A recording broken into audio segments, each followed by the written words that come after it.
Bakso punya sejarah panjang, bermula dari ungkapan kasih sayang dan bakti seorang anak kepada ibunya. Pada masa dinasti Ming, tahun 1368 sampai tahun 1644 di Cina.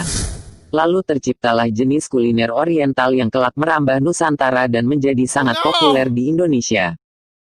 Alkisah, diceritakan di masa akhir dinasti Ming pada abad ke-17 Masehi. Hidup seorang anak bernama Mengbo yang tinggal bersama ibunya di Fuzhou, Cina.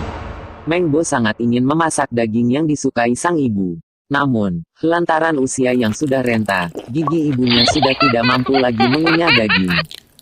Mengbo lantas berpikir bagaimana caranya memasak daging yang lembut, sehingga bisa dimakan oleh ibunya.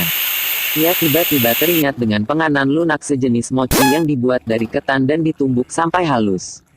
Dari situlah, Mengbo kemudian beraksi. Daging yang alot ditumbuknya, kemudian dibentuk bulat-bulat kecil agar lebih mudah dinikmati dan disantap bersama kuah kaldu hangat. Ternyata, masakan buatan Mengbo ini sangat lezat. Kisah Mengbo dan resep baksonya segera tersebar luas ke seluruh penjuru kota. Orang-orang berdatangan karena penasaran dan ingin mempelajari resep daging giling berkuah yang terkenal nikmatnya itu. Bakso, alias daging giling pun, menjadi salah satu makanan favorit masyarakat Cina dan terus berkembang secara turun-temurun.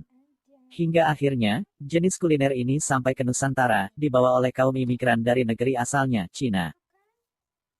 Bakso dalam bahasa Hokkien berarti daging giling yang sebenarnya merujuk kepada daging babi. Namun, di Indonesia yang mayoritas penduduknya Muslim, bakso lebih umum dibuat dari daging sapi, ayam, atau ikan, bahkan udang. Seiring perkembangan zaman dan gencarnya inovasi kuliner di Indonesia, jenis bakso semakin beragam. Muncul berbagai jenis bakso varian baru, sebut saja bakso beranak, bakso keju, bakso balungan, bakso raksasa, bakso setan, bakso iga, dan masih banyak lagi.